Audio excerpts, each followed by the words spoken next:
Bom pessoal, tudo bom? Aqui quem vos fala é Maxwell Rodrigues, doutor Nier, grão-mestre da Nova Ordem de Cristo, artista plástico. Estamos voltando às publicações, ainda tem 3 vídeos, 3 ou 4 vídeos do livro Os Templários da América, que vão ser publicados hoje, certo? E vamos começar, e vamos também publicar os vídeos do Portugal Templário, certo?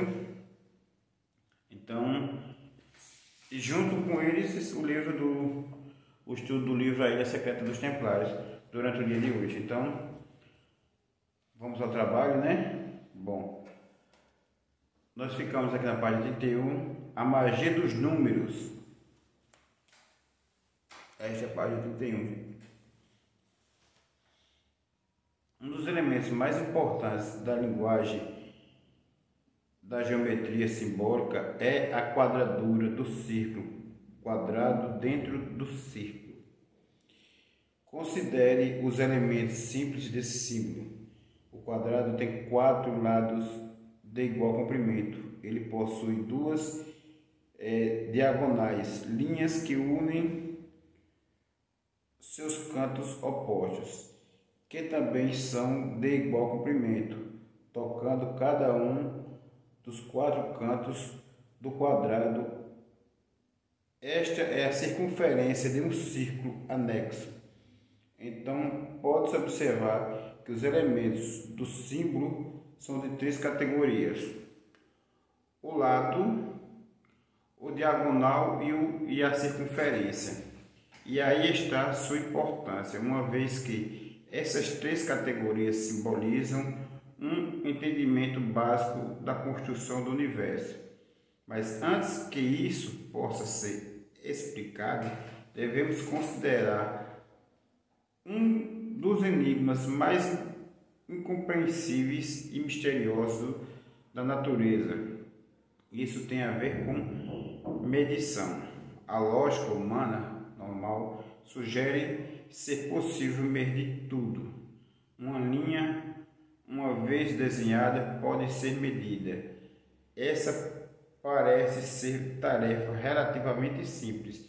A verdade surpreendente é que, entretanto, a natureza é de tal forma construída que, em certos aspectos, isso é virtualmente impossível.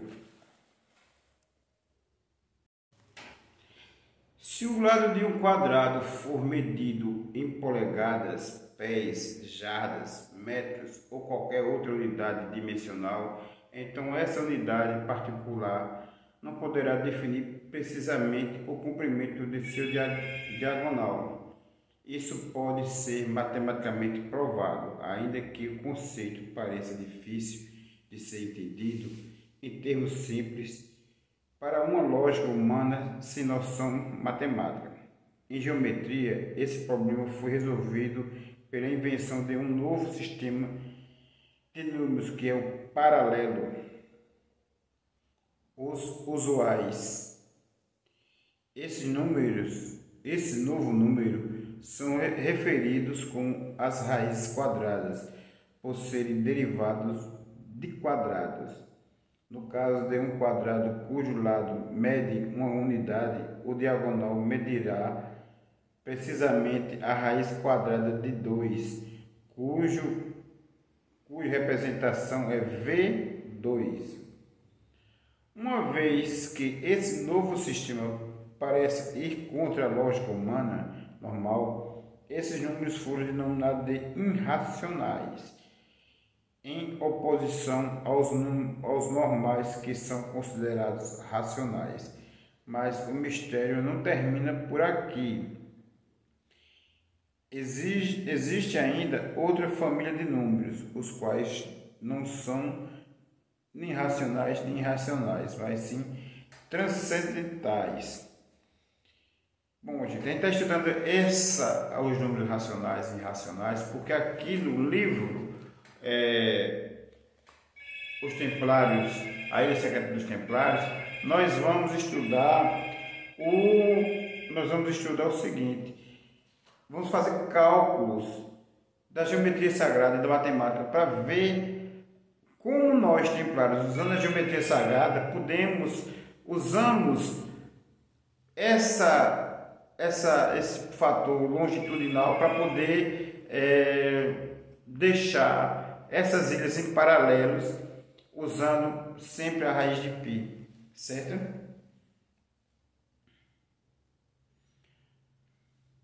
Em face desses conceitos, o cérebro não treinado matematicamente começa a tatear no escuro, em uma neblina de incompreensão. Entretanto, ao menos um desses números transcendentais não é totalmente estranho para o grego. Todos nós ouvimos falar de π, escrito com a letra grega de resistência. Ó, esse aqui, ó. Certo? Mesmo se perdermos um pouco a noção dos seus significados ao deixar a escola, provavelmente lembramos que ele tinha alguma coisa a ver com medição de circunferência.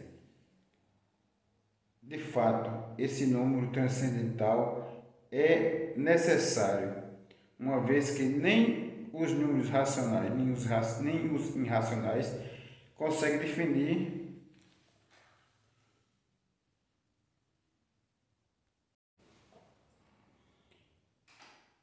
provavelmente, de fato, o número transcendental é necessário, uma vez que nem os números racional nem o irracional conseguem definir com exatidão a circunferência ou a área de um círculo.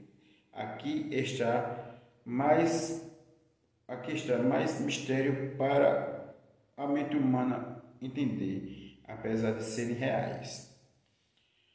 Considere novamente o símbolo da figura na página anterior, né? Este símbolo, gente, novamente.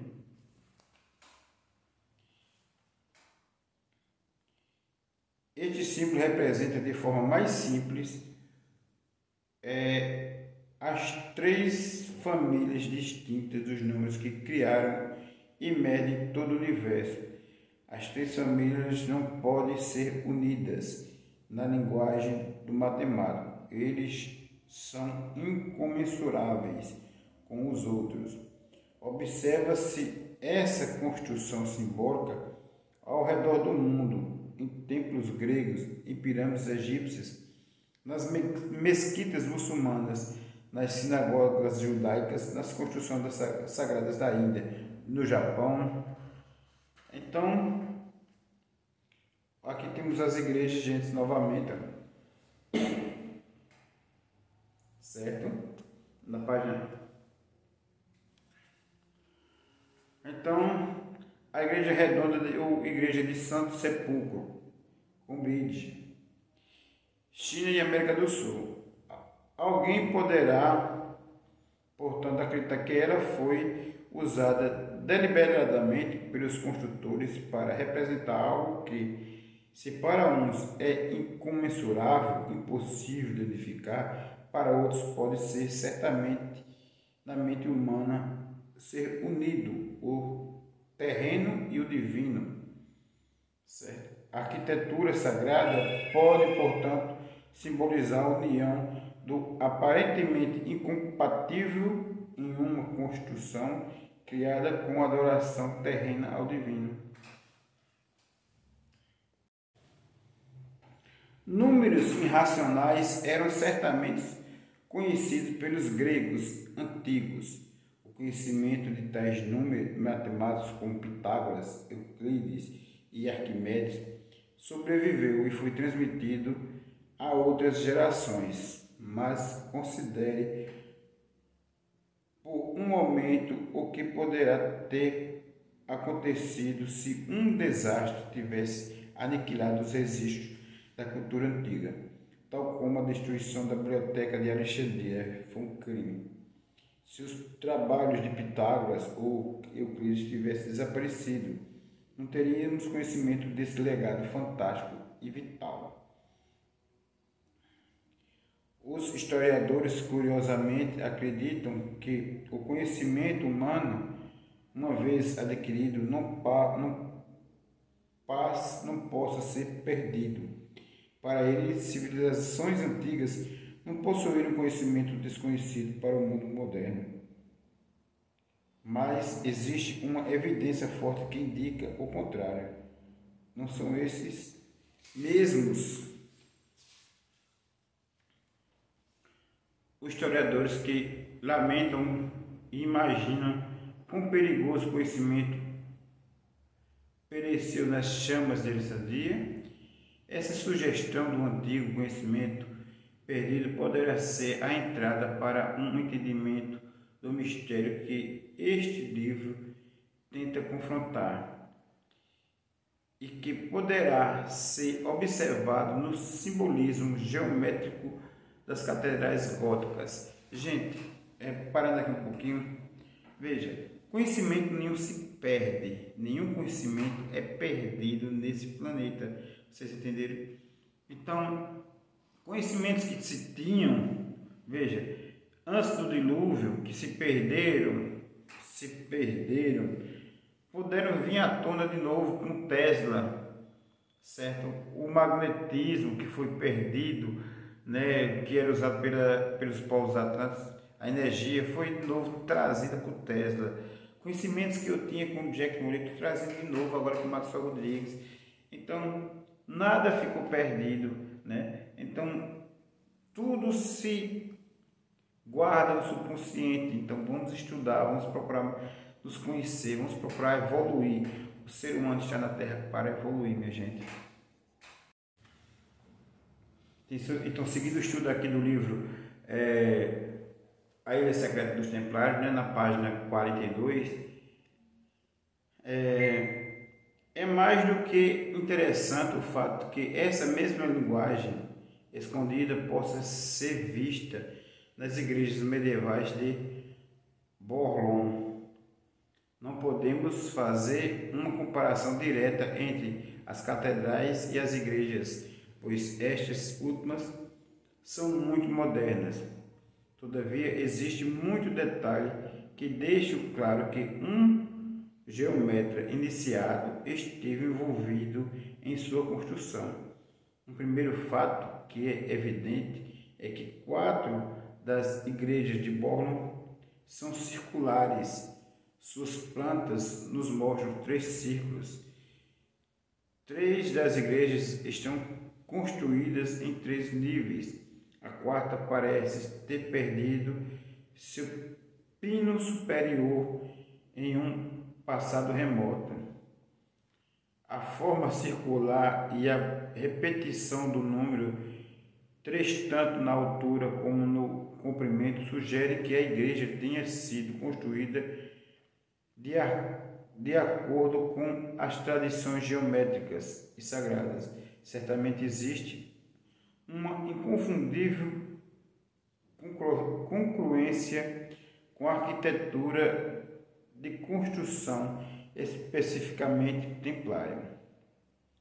As igrejas circulares templárias podem ser encontradas na Inglaterra, em Cambridge, em Dover, Northampton e em Londres. Na França existe a Digue, perto de Le Puy, Fort-Louis, Lyon, Metz, Montmajor, Monte e em Paris.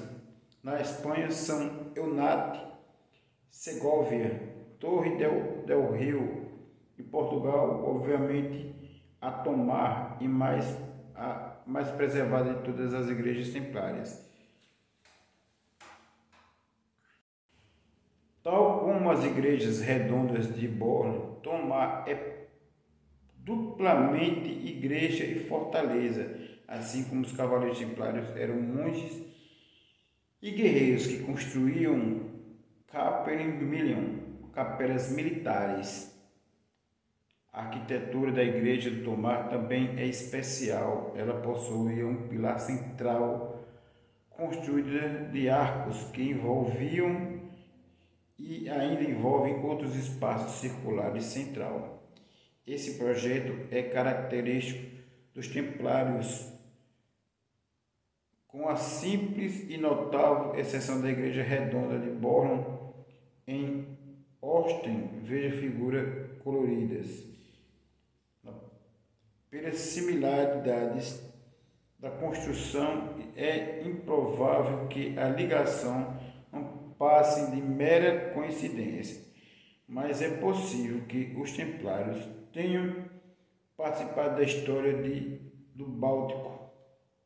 Parece não haver registro de envolvimento ativo da ordem nessa parte do mundo. Todavia, ao explorarmos os segredos fundamentais ligados a este monge guerreiro, devemos descobrir a evidência críptica que mais do que uma alusão a tal possibilidade. Vamos ficar aqui no capítulo 3, os segredos dos Cavaleiros Templários, certo? Na página 43. Então, vamos ao estudo agora do livro O Portugal Templário, certo, gente?